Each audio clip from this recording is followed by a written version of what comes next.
Good evening. My name is Kiana Humphrey, and I am doing a video presentation on the research essay of cultural misappropriation of American Indian music. First, in my essay, I speak on how America is solely diversified off of different cultures and different races and ethnicities brought to America from all over the world, and that is what makes the American culture as a whole.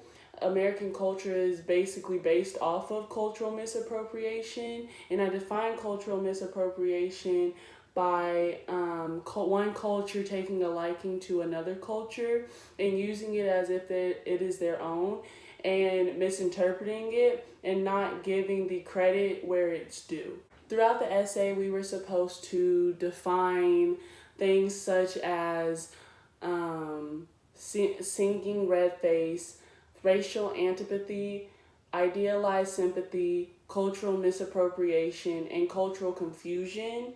And we were also supposed to give the relation between blackface and singing red face and why it is highly used within film and music as a whole. As we grew up I know personally as I grew up in my predominantly white private schools, we did Thanksgiving plays that had pilgrims versus Indians, or pilgrims and Indians, showing them coming together and giving thanks. And we would sing very cultural misappropriation, which at the age of 4, you don't really know that. Age of 4 through 6, you don't really understand that.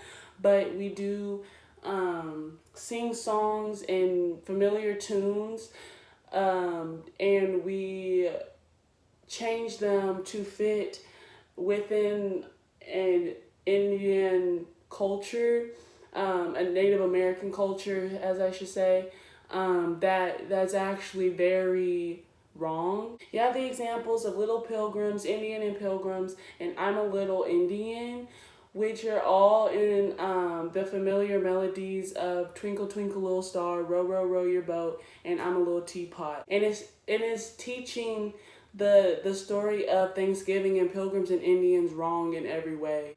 Most of these stereotypical ideas are created by white people because white people are the main source of cultural appropriation, and usually they don't teach you what they should in American history, because then that would create the true picture of what white Americans have done to receive what they have today. As I went through my research, I saw that one example of singing red face is in the movie Annie Get Your Gun, I believe that's what it's called, and the song I'm an Indian Too.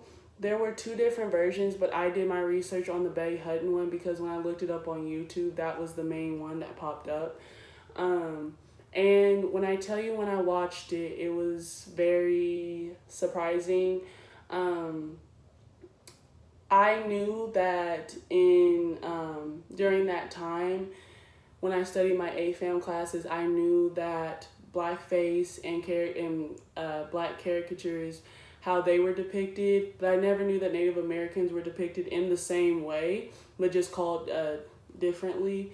Not necessarily the same way, but just they were depicted just as horrifying as black people were.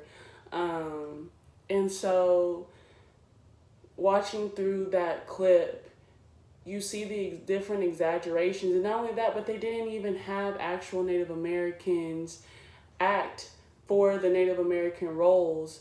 And so just watching through it, I saw that they painted white people darker to look like Native Americans. They gave them less clothing. They had them do the stance that they believe Native Americans stand, and they had them dancing around in childish ways and stomping around and like sounding loud and obnoxious, when in reality that's not in any way how Native Americans sound. That's not how they look, and they depicted them as that's how they looked as a whole, which was not fair in any way. I also just addressed how the different types of blackface and how blackface and redface kind of intervene with each other, and how they just are both problematic in the American culture, how the shows have depicted them for that way in so long that we still see these problems today in America. I also spoke on how Native Americans were depicted as savages, mean, and just gigantic, made gigantic, and like they couldn't speak, like they were like speaking in broken sentences.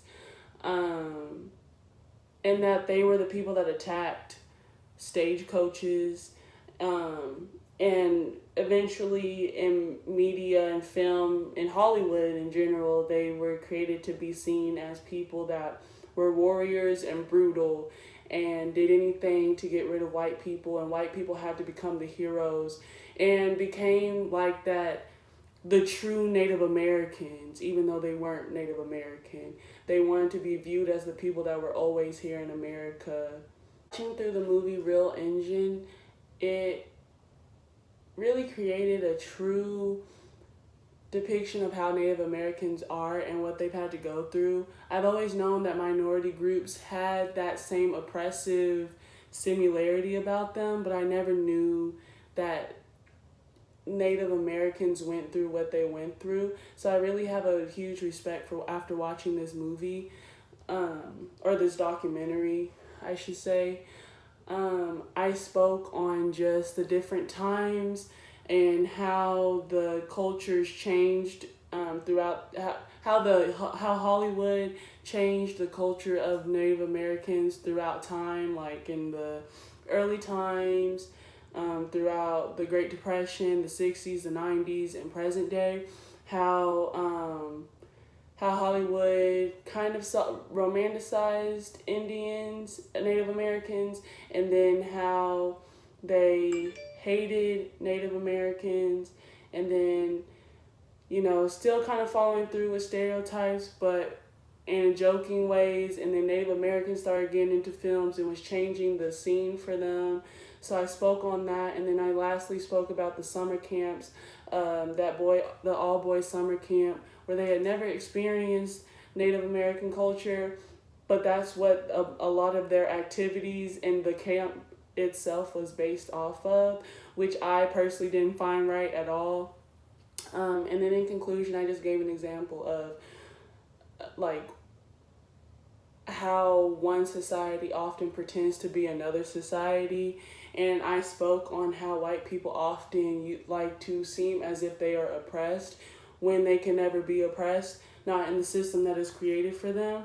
And I personally view that as cultural misappropriation, because every culture that has either been forced here or forced out, or anything, any minority group that has been oppressed, I view that as discrediting and just completely invalidating what we have gone through with white people, and for them to sit there and try to invalidate our oppression so that way they can seem oppressed, it kind of silences our issues so that way they can be the main topic, as they normally always are, just because they are the majority race. So I personally view that as a cultural misappropriation, but I could give a lot more examples, but then the essay would have been way too long. So that's just basically what my essay was about, and I really do appreciate this class. It has taught me a lot, and it has made me appreciate the Native American culture in so many more ways. So thank you.